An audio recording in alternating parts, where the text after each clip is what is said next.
Bueno, Luis Carlos Pérez Carmona, periodista de gran recorrido, de gran reconocimiento en la ciudad de Cartagena. ¿Cuántos años de edad hoy en agosto de 2024? Tengo 73 años, nací en el 1951. Bueno, entra usted al escenario de la comunicación, de la radiodifusión, de la mano de uno de los más grandes de todos los tiempos, Carlos Ardila del Valle, Cacumen. Guillermo, perdón, Guillermo. Sí, Carlos el hijo.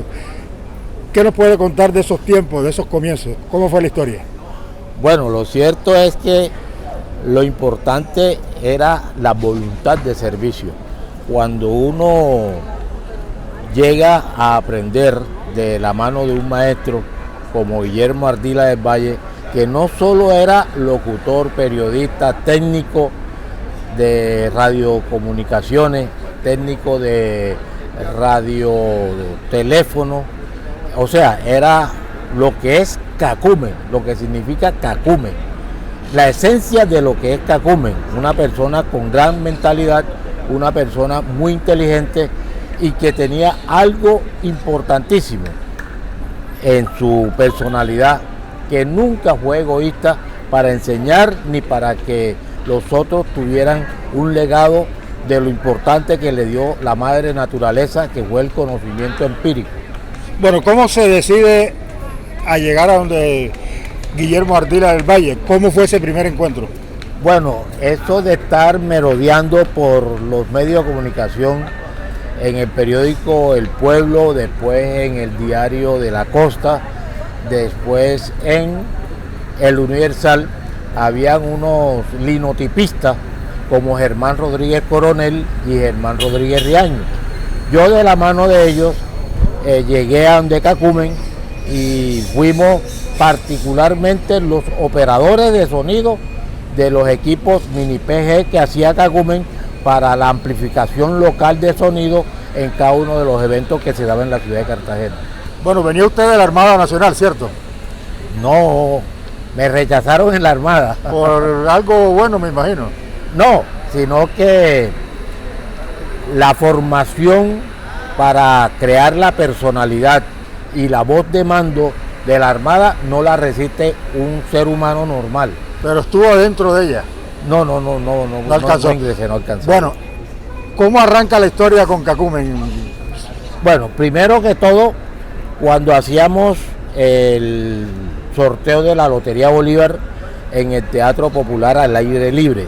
Eso fue construido especialmente en el año 1965 para la transmisión del sorteo todos los lunes, y a partir de las 6 de los lunes invitábamos al público a hacerse presente para ser protagonista del sorteo y testigo excepcional de lo que era el sorteo lunes a lunes hasta las 8:30 de la noche cuando hacía el sorteo, y después cuando ya se daba del Toyo Lemetre los resultados.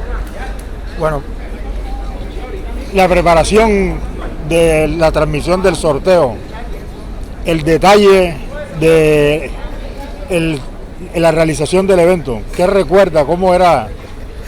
Eso era algo muy especial. Las bandas papayeras se brindaban para tocar, los conjuntos vallenatos que estaban en nacimiento se brindaban para tocar en forma gratuita, espontánea y natural. Y había algo muy interesante que después se formó como una especie de competencia de solistas, y allí nació para Radio Miramar, donde trabajaba Cacumen, la hora Phillips, para manejar lo que eran las vocaciones que tenían el público cartagenero en materia radial y en materia artística, como vocalista de balada especialmente. ¿Estamos hablando de qué año? Año 1965 y 1966, 1967. Bueno, la otra faceta de Cacumen, la radio. ¿Cómo lo recuerda como hombre de radio y como hombre de radioaficionado? Lo más importante de Cacumen y de la gente de esa época Rafael Fernández Cárdenas, Raúl Fernández Cárdenas, Tony Porto, habían muchos escritores espontáneos. Inclusive después llegó el señor Adelmo Jiménez y ellos con su máquina de escribir portátil hacían los libretos. Todo en radio era libreteado, inclusive hasta las cuñas. Las cuñas, los efectos naturales de cada cuña eran inventados por ellos mismos. Bueno, ¿cómo se da el paso ese suyo de estar detrás de una producción radiofónica en vivo o en un escenario a estar delante de la ejecución de actividades de radio? Bueno, regularmente estos son las oportunidades que da la vida. Cuando ya con Cacumen hice la introducción de radio, llegó Ricardo Miranda Urueta con José Luis Mendoza Padilla a fundar el programa Radio Ronda del Civismo de RCN, que transmitía por la voz de Cartagena todos los días a las 8 de la noche. Entonces ahí incursionamos en el año 1968 y ese programa los sábados lo hacíamos en la sede de la Junta de Acción Comunal y de las brigadas cívicas que existían. Inclusive hay personas como Cuadro en La Esperanza que hacían muchísimas fiestas los sábados para recolectar dinero para la vigilancia de todos los días en cada uno de estos sectores donde existían las brigadas cívicas. Con este programa empezamos nosotros el periodismo radial con Ricardo, con José Luis Mendoza, posteriormente el periodismo escrito con Raúl Román Zabalza en el diario La Costa, con Jaime Guzmán Ramos en deporte en el diario El Pueblo, y allí se fue dando la formación. No era muy fácil llegar a estos medios, sobre todo porque eran muy exigentes. Se buscaba mucho la redacción, la expresión, la buena conducta, los propósitos humanos, y eso no es fácil. En esa época que todo el mundo exigía calidad en la radio, no era fácil. Bueno, el ambiente de la radio, ¿cómo era en la rigurosidad que usted parcialmente ha dicho aquí y cómo era en el colegaje? Bueno, ahí tenemos que recordar a Orlando Figueroa Sosa, quien era el director artístico de RCN, La Voz de Cartagena y Radio Miramar en esa época, y después fue RCN Básica. Pero que, por ejemplo, el caso en Todelar, que estaba Reynoso, Alberto Reynoso. Todavía Circuito Radial ABC. Circuito Radial ABC, que no era fácil llegar hacia ellos. Y cuando uno llegaba, tenía que demostrar el mínimo de calidad para poder sostenerse en un programa de opinión, por ejemplo, como Ronda del Civismo. Después Reynoso creó Hora 20, que era la competencia de Ronda del Civismo, y ese Hora 20 duró por años a las 8 de la noche. ¿Por emisora Fuente o por Radio Vigía? Por emisora Fuentes. Sí. Bueno, ¿hay algo que se pueda decir de la personalidad de Humberto Reynoso, uno de los primeros radioperiodistas de la ciudad de Cartagena que traspasó los límites de la ciudad, del Radio Cristal de Medellín, en fin? Muy riguroso, no permitía ninguna equivocación, por eso los libretos, y además de los libretos, la escogencia de las bandas sonoras, que eran los discos prensados en la misma emisora Fuente, que hacían de banda sonora y de efectos radiales para matizar las cortinas musicales de entre noticia y noticia. Bueno, Luca P., el ambiente de los en vivo, ya hemos visto una parte, la parte de lo que eran lo espectacular, lo de espectáculo, lo del show business con la transmisión semanal del sorteo de la Lotería de Bolívar, pero otros eventos, por ejemplo, catastróficos, ¿tiene algún recuerdo o aún no había llegado a la radio cuando la explosión del mercado, cuando los secuestros de los aviones, en fin, toda esa serie de eventos trágicos que vivió la ciudad en esa última parte de la década de los 60? Hay un hecho importantísimo en donde se crearon muchas agencias de noticias con la explosión el 30 de octubre del mercado de Basurto. Allí crearon particularmente muchas agencias de noticias, tanto escritas como radioeléctricas. Y es muy importante, como le digo, la voluntad espontánea de la gente de querer fomentar lo que era el servicio social para la información. Y había muy pocas emisoras y muy pocos radioreceptores. Entonces, cuando sonaba la sirena de emisora Fuentes, Radio Vigía. de Radio Vigía, Sí. que era la que daba la noticia inmediata, se buscaba la fórmula de que todo el público que escuchaba la emisora o el barrio, las ondas hercianas de esta estación radial, se reuniera alrededor de la información, alrededor del receptor, para escuchar cuál era la información de última hora. Y mire que la explosión del mercado, pese a lo catastrófico que fue, también dio una enseñanza de solidaridad, porque allí mismo el único hospital que existía era en Santa Clara. Entonces habían camionetas particulares, ambulancias, radiopatrullas, personas en sus vehículos particulares que llevaban a los heridos hasta el hospital Santa Clara de aquí, del barrio San Diego. Bueno, Lucas, ¿tienes algún recuerdo de un hecho bastante controvertido a raíz de la explosión del mercado, como fue los partidarios de que se hicieran y los partidarios de que no se hicieran las fiestas? De un lado, incluso la polémica llegó a tal punto que de un lado estaba el alcalde con el sí y unos concejales, y del otro el gobernador encargado de ese entonces, Francisco de Paula Vargas Gaviria. La controversia que se generó y que terminaron pues suspendiéndole el programa a Guillermo Baena Sosa, que estaba en RCN, porque hizo una consulta popular para que la gente expresara, y le fue muy mal al alcalde. ¿Qué recuerdos tiene de todos esos hechos bastante controvertidos en la ciudad de Cartagena? Primero hay que decir que la gente de la costa norte colombiana es extremadamente solidaria, y además de solidaria es una persona que son muy sentimental.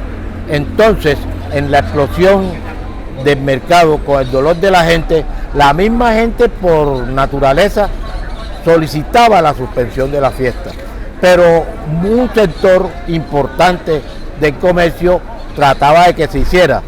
Se suspendió la realización del bando y de algunos concursos populares, pero el concurso nacional de belleza se dio, y además se extendió en la prórroga por todo el resto del mes de noviembre. Pero bueno, se dice que a pesar de que el gobernador dictó un decreto de que no había fiestas, no solamente hubo una, sino que hubo dos fiestas. Hubo dos fiestas porque se extendieron en la prórroga los fines de semana que tenía el mes de noviembre después del 11. Bueno, situaciones que recuerde de ese gran insuceso de la ciudad de Cartagena, quizá la peor tragedia que ha habido a lo largo de su historia. Bueno, es muy importante decirle a la ciudadanía en esta época de que allí salió y surgieron, como le digo, muchísimos periodistas, muchísimos redactores, muchísimas personas que se convirtieron en corresponsal volante, y Guillermo Baena Sosa tenía Prensa Norte y hacía su programa radial.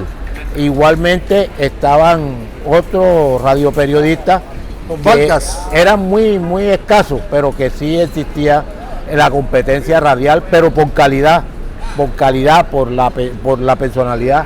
Por ejemplo, ese programa de Cacumen, La Cotorra, la gente llegaba a la casa única y exclusivamente para no perderse de una emisión de La Cotorra.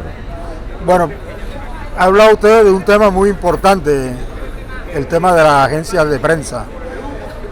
La segunda gran agencia de prensa en el país, después de Colombia Press, de ese gran amigo suyo y mío, ya también fallecido y excelente maestro Pepe Romero, fue la de Guillermo Baena Sosa, Prensa Norte. se hizo además bajo el amparo ese protector de Pepe Romero, y luego la primera agencia eminentemente radial, la de Guillermo Valderrama Castro y sus dos hermanos, Balca, sí. De esa agencia, ¿qué recuerda del manejo que había con la primera introducción que hubo de la cadena tubelar en Colombia, que fue fue a través de Radio Colonial? Hay algo que reitero, era la competencia, los estudios que existían. Por ejemplo, Balca, cuando nació de los hermanos Valderrama, ellos trataban de ser los protagonistas de la última noticia. Muchos inventaron para dar la noticia la primera con las últimas. El caso, por ejemplo, de Balca y el caso de Guillermo Baena Sosa, que posteriormente tuvo el programa ¿Qué hace usted por Cartagena?, en donde consultaba al público de las falencias de la administración, y como bien los administradores de la cosa pública lo perseguían precisamente porque querían ocultar muchas falencias que tenía la administración para el cumplimiento del objeto social a su pueblo, a su cartageneridad, que entre otras cosas no sé por qué se ha estancado en 50 años de desarrollo, un desarrollo esperado por 50 años los pobres cartageneros, y que aún todavía no se ve visos de desarrollo en esta urbe. Bueno, dentro de todas las cosas importantes que ha mencionado Luis Carlos Pérez, nuestro querido Lucapé, hay dos nombres: Guillermo Baena Sosa y el periódico El Pueblo, de la familia de Vicente Martínez Martelo. ¿Tiene algún recuerdo y unos hechos especiales, si caben, de lo que fue la administración delegada, el arriendo que hizo Guillermo Baena Sosa de ese periódico, del periódico El Pueblo, bastante controvertido por un caso de la muerte de una mucama que sacudió durante mucho tiempo la opinión pública cartagenera? Usted sabe que, por ejemplo, la capacidad mental de estos periodistas era tal que cuando no existía la noticia la inventaban, y no solo la inventaban, sino que la diseñaban con pelos y detalles que muchas veces hasta ellos mismos se creían sus propios inventos. El caso del Pueblo y episódica, y episódica eran particularmente una narrativa épica que daba al traste de que las mismas autoridades se quedaban atónicas. Continuará. Que no podía ser. E inclusive tenía algo de maldad, algo de picaresco, algo de controvertir siempre un hecho noticioso alrededor de una noticia, alrededor de un hecho, e inclusive alrededor de sacarle punta a algunos funcionarios públicos aquí en Cartagena. De la administración concretamente del Pueblo por Baena Sosa y los incidentes que hubo, el enfrentamiento entonces, por ejemplo, con el gobernador Vergara Támara. Esos enfrentamientos a veces parecían de novios peleados, porque entre otras cosas ellos se querían mucho. Y el tándem ese que hubo, por ejemplo, entre Rafael Óscar Morales, que fue un gran político, pero que la gente se olvida que fue también un gran periodista. ¿Tiene algún recuerdo de eso? De Rafael Óscar y su hermano Antonio Jota.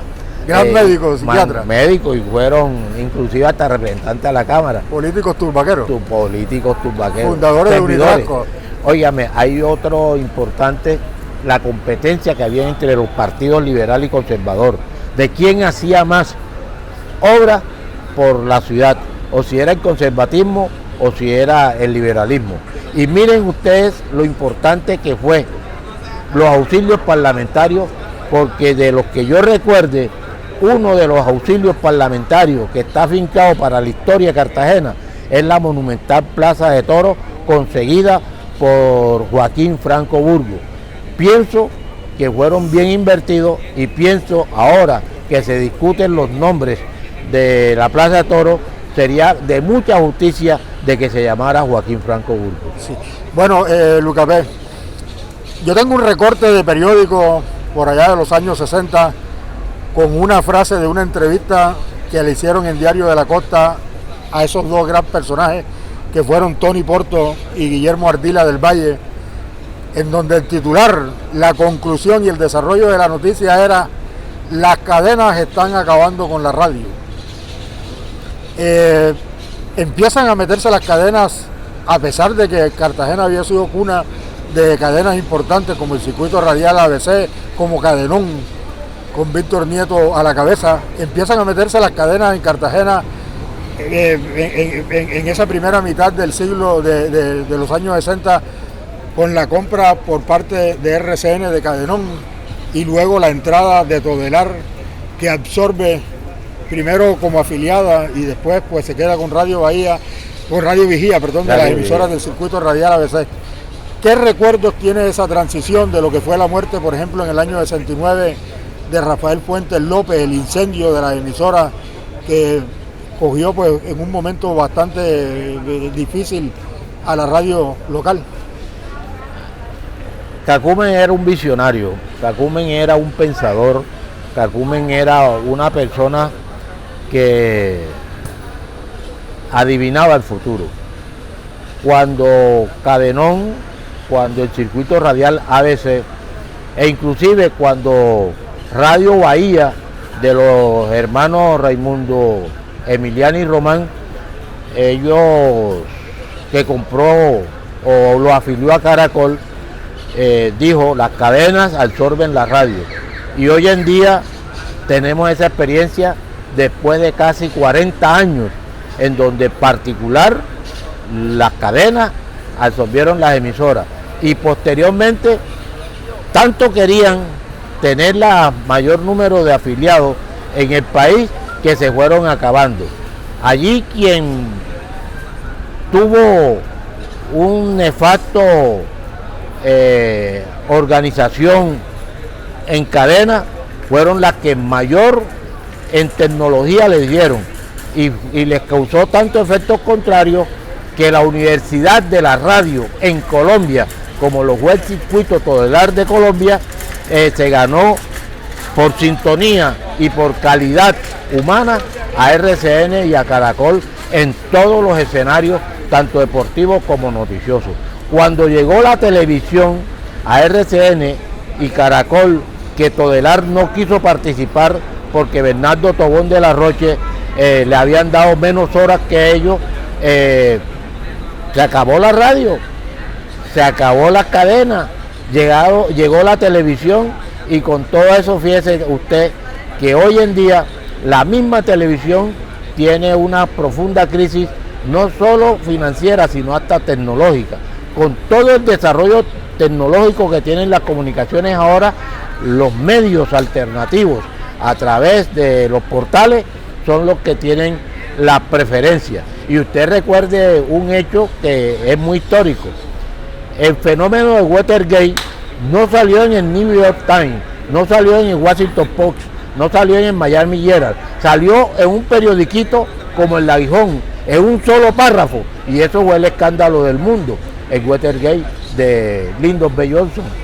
Alguien me comentaba en alguna oportunidad que la decadencia de Todelar empezó por la difusión que hubo en la noche de ese 19 de abril de 1970 junto con Radio Latina de Bogotá, de esos resultados que alarmaron al establecimiento colombiano y que daban como ganadora a Gustavo Rojas Pinilla. ¿Usted cree que por ese hecho hubo una retaliación en la repartición de los espacios de televisión que se dieron durante el comienzo de la administración de Misael Pastrana? Eso marcó mucho, porque el chiquito Llera, presidente de la República, Carlos Alberto Llera Restrepo, era un tipo soberbio, un tipo que le gustaba ser, además de soberbio, imponente, terco. Él decía que él no se perdonaba su propia terquedad, y cuando le renunció al Congreso tuvo una frase muy famosa de que por encima de mi cabeza mi sombrero y por encima de ustedes la suerte de Colombia. Y se aculillaron tanto los congresistas que no le aceptaron la renuncia a Carlos Lleras. Y preparó a Misael Pastrana Borrero como su ministro de gobierno para que fuera el próximo presidente. Y lo cierto fue que no ganó Misael Pastrana, lo impuso el 19 de marzo de 1970 como presidente de la República.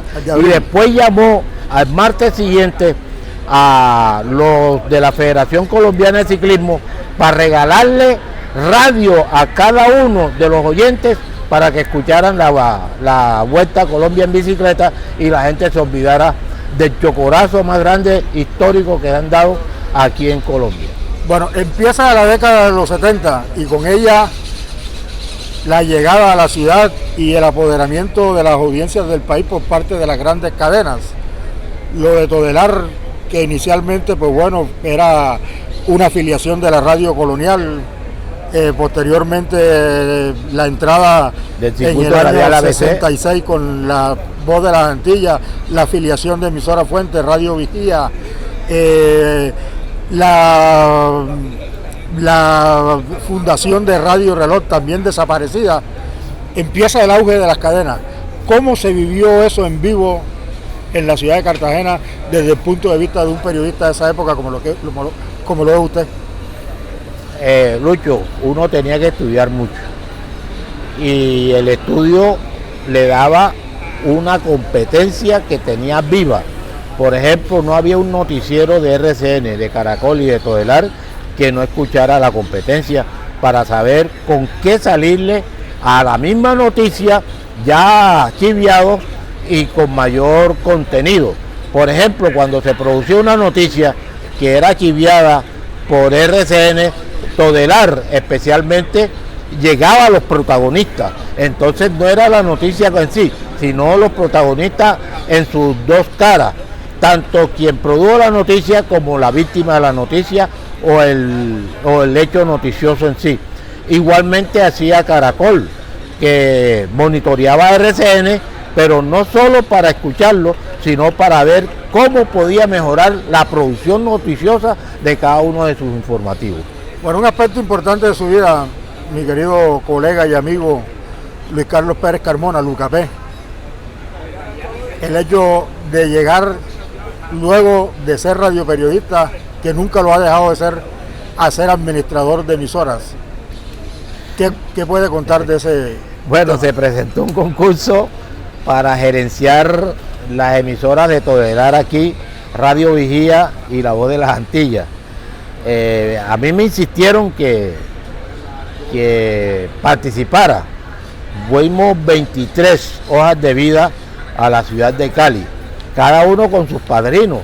Habían padrinos políticos, habían padrinos militares, padrinos eclesiásticos, habían padrinos radiales y no sé, me escogieron a mí como gerente de Todelar en Cartagena para gerenciar a Radio Vigía y Radio Vigía y La Voz de las Antillas. La Voz de las Antillas estaba en el primer lugar de sintonía en música romántica y Radio Vigía en noticiosa. Cuando llegó eso, las personas que me tenían mucho cariño, eran adversarios a mí, diariamente llamaban a la Gerencia Nacional de Radio para quejarse sobre la administración.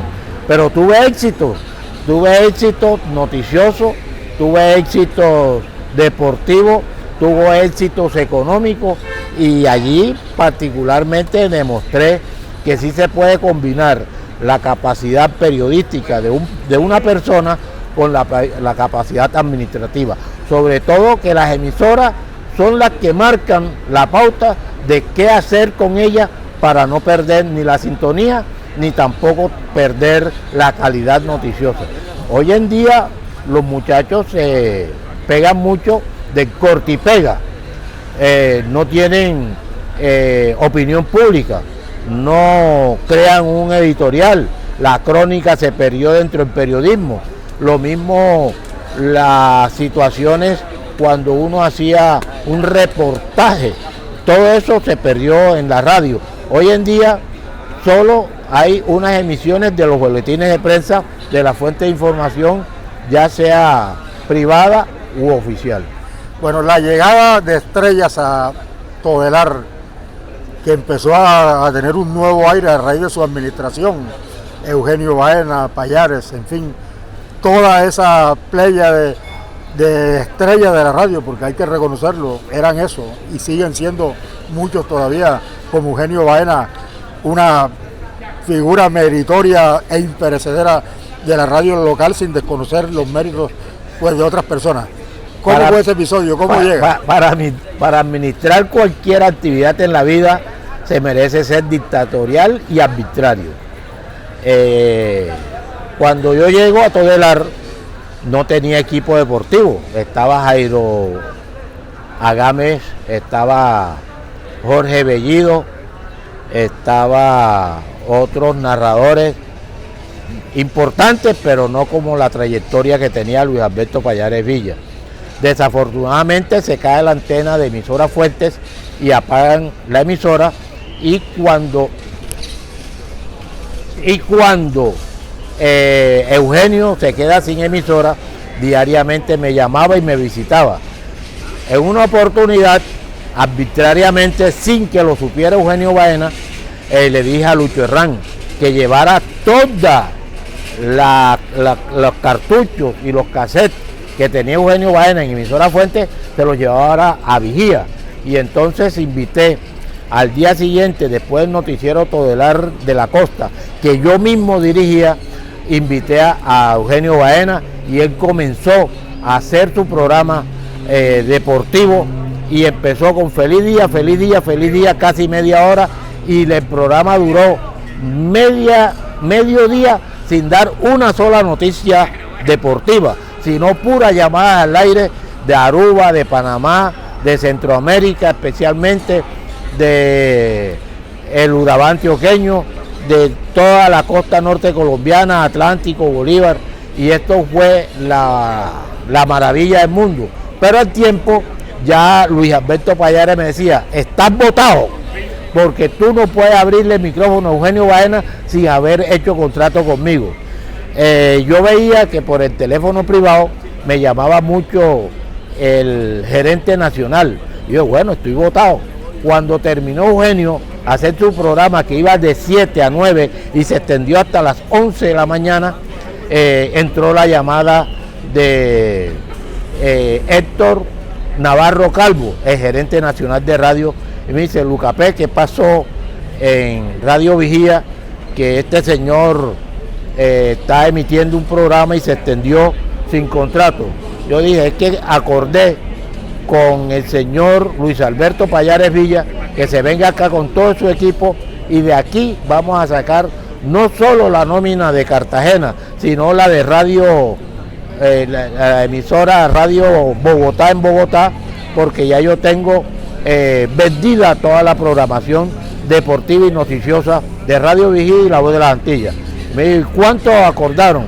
Bueno, en esa época acordamos 1.800.000 pesos para las transmisiones deportivas de Luis Alberto Pallares Villa y su equipo, que lo conformaba Gualberto Humedo, Eugenio Baena, estaba el doctor Valiente, Gustavo Valiente Espinosa, y otro como Mayfor, como el mismo Emiro Betel Torrente, en fin, toda un staff de periodistas deportivos, que eso valió la consolidación de la gerencia que me habían brindado desde Cali el circuito Todelar de Colombia.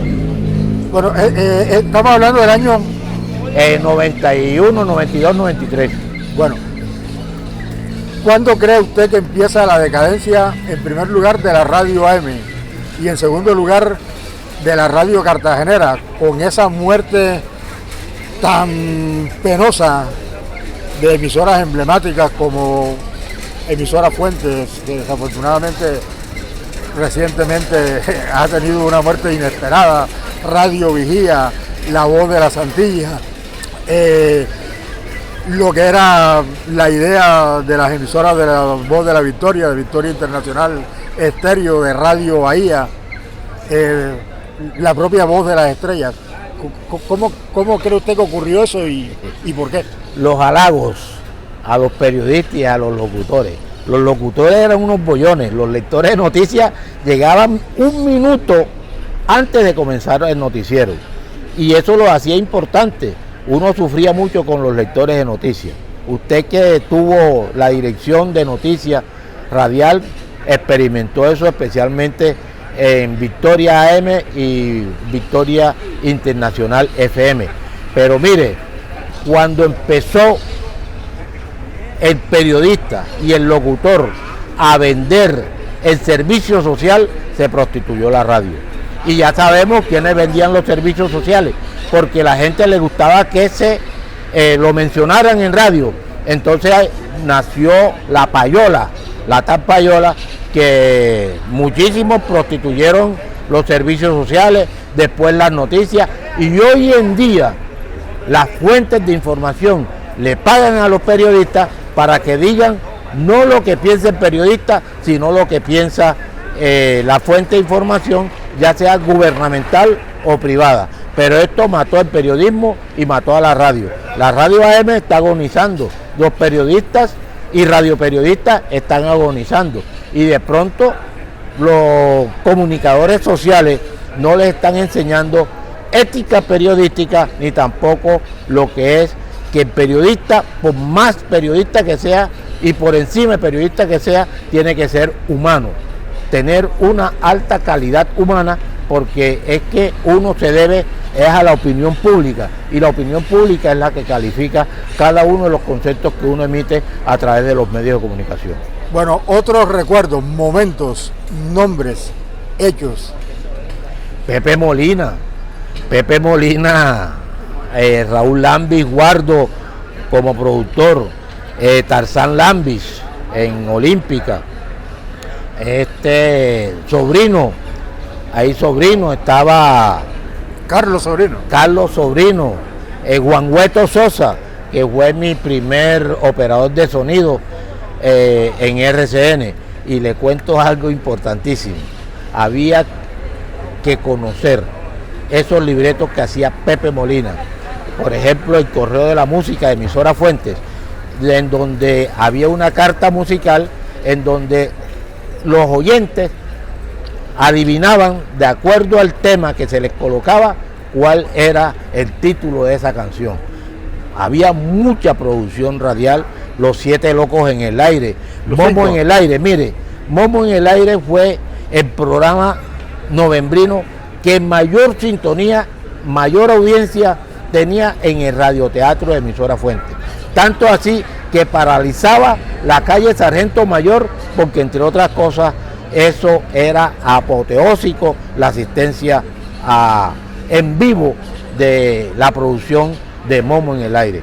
Y lo hacían personas muy capaces. Por ejemplo, que recuerde, lo producía Lidney Gómez en la parte técnica, Tobar, el Flaco Tobar, y con la producción de Teófilo de Ávila Camacho. Estaba Teófilo Ortega Ramos. Igualmente habían otros locutores y periodistas que para qué eran la sensación de hacer Momo en el Aire en vivo y en directo desde Emisora Fuentes en la calle Sargento Mayor. Bueno, recuerdos. El tema de las fiestas del 11 de noviembre, ¿cómo se organizaban? ¿Cómo se realizaban esas transmisiones? Nosotros mirábamos qué tenía la competencia para nosotros buscar la competencia. Siempre perseguíamos a RCN y Caracol, que eran los que tenían unidades móviles de transmisión, los llamados transmóviles. Pero le cuento que nosotros en producción radial le ganábamos con la famosa Churro, la consolita esa de 6 micrófonos, de 4 micrófonos y muchas veces de 2 micrófonos. Le ganábamos porque entre otras cosas conseguíamos unidades móviles de transmisión. Y hay una anécdota que nosotros transmitíamos con unidades móviles de cadenas radiales que entre otras cosas ellos no sabían utilizar, y la hacíamos inclusive hasta inventando escenas escenario y personaje, porque vivíamos, por ejemplo, en la Avenida Santander, el desfile de moda que tenía la mayor información, la mayor audiencia y la mayor concentración de público en Cartagena. Se volcaba toda la gente a la Avenida Santander, y el invento de los periodistas, de los locutores, de los escenarios, de cómo iba el desfile, eso era maravilloso. Entre otras cosas, cuando nosotros en Todelar inventábamos que estábamos en determinados sitios haciendo la prescripción de todo lo que se daba en el sitio, que era inventado del periodista, por ejemplo el caso de Teófilo de Ávila Camacho, los de RCN y Caracol buscaban cuál era el escenario, que nunca lo encontraban. Era el imaginario poético y de producción que tenía el periodista Teófilo de Ávila Camacho, que era uno de los mejores improvisadores que tuvo la radio cartagenera. Bueno, Luca, el desplazamiento de la radio AM por parte de la radio FM empieza con India Estéreo en Cartagena, y bueno, ya vemos lo que hay hoy. ¿Cómo se produce? ¿Cómo lo ve? ¿Hacia dónde cree usted que va este tema? Fíjese usted, Olímpica nació en una emisora que en AM, que no tenía sintonía, y la hicieron Moisés de la Cruz, la hizo... Una emisora nueva además. Una emisora nueva además, sin sintonía. Una frecuencia nueva. Una frecuencia nueva. Y ellos tendían más a lo musical, a la farándula, a lo artístico, a querer resaltar las actividades artísticas de las personas. En Cartagena es una fuente artística bastante, pero también cayeron en la vulgaridad y en la mediocridad de no tener ese sentido de responsabilidad para expresarse en un medio de comunicación. Entonces esa vulgaridad llevó a ser chabacán, y esa chabanaquería fue la que particularmente acabó con las emisoras FM. Bueno, pero hay un hecho, no sé, Lucas, importante dentro de este proceso, y fue el decaimiento del empresariado radial cartagenero.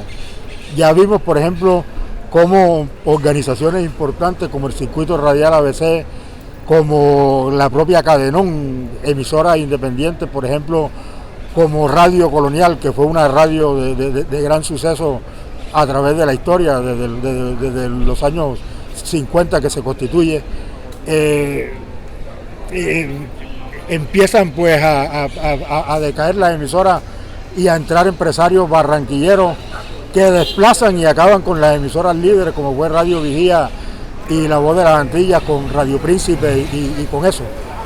Lo que decía Cacumen, las cadenas terminaron con las emisoras, y cuando usted iba con su portafolio de servicios publicitarios, donde un cliente observaba que las cadenas les vendían los noticieros, les vendían las FM y les obsequiaban la producción en las AM.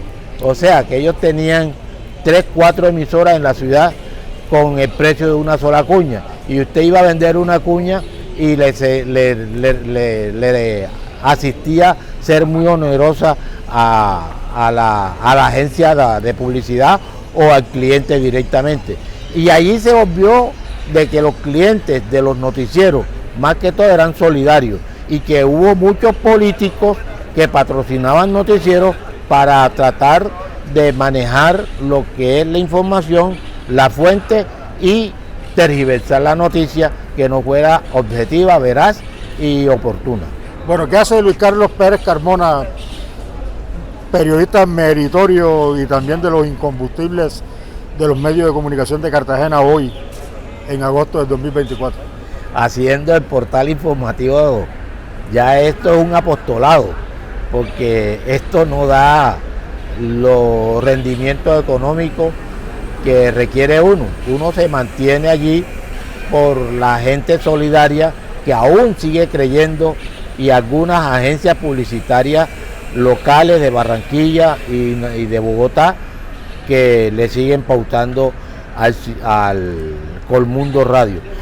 Pese a ser una cadena muy pequeña ha mantenido un noticiero con un alto rating de sintonía y una producción objetiva, oportuna y, como dice, la cara de la noticia. Bueno, ¿cómo califica los modelos radiofónicos de la ciudad en este momento? Los de AM, los de FM y los virtuales. No, los virtuales tienen una gran producción porque son muchachos que han estudiado producción radial, producción artística, tienen su propio portal, hacen su propia producción, consiguen su propia publicidad, además tienen su propia fuente y son muy queridos por lo que es la organización gubernamental. Las FM también tienen sus cadenas y estas cadenas son unos conglomerados financieros que los patrocinan. El caso de los Char, el caso de RCN y de Caracol. Y nosotros, las emisoras independientes, que hemos subsistido y prácticamente estar ahí al aire es un acto heroico, un acto patriótico para mantener una audiencia que, si bien es cierto, no es la misma que se tenía en otrora, pero sí se mantiene haciendo un periodismo independiente y un periodismo en donde se puede dar una opinión. Bueno, ¿hacia dónde cree usted va la radio cartagenera hablando del futuro? ¿Y qué cree que se estará escuchando dentro de 20 años? Mire, en el año 1900, cuando nació la radio, la gente pensó de que iba a desaparecer los periódicos. Creció la radio en la década del 50 y la gente, cuando se inauguró la Radio Nacional, se acabó el tiempo, El Espectador, El Siglo, La República, El País, no se acabó la prensa. Llegó el internet, bueno, ahora sí se acaba la radio. La radio todavía existe y que hay mucha audiencia radial pese a los portales, pese al tiempo. Se ha reducido, sí, la capacidad periodística impresa, pero que no ha dejado de mantenerse en sus portales virtuales. Bueno, el sucumbir, la manera en que colapsa una cadena que fue muy importante, que nace en 1965 con la Radio Libertad de Barranquilla, la cadena radial La Libertad de Barranquilla de Roberto Esper Editores, arrastra consigo quizás a las emisoras, a las últimas emisoras emblemáticas que habían en la costa, la propia Radio Libertad, Emisoras Unidas, que fue la unión de la primera Voz de Barranquilla y la RCA Víctor, Emisora Fuentes de Cartagena, la emisora del Magdalena. ¿Cómo vio eso? ¿Qué cree que pasó ahí? Don Roberto Esper Rebaje, el dueño de Supermercado Robertico, era un emporio empresarial, pero él no tenía una visión de lo que era radio.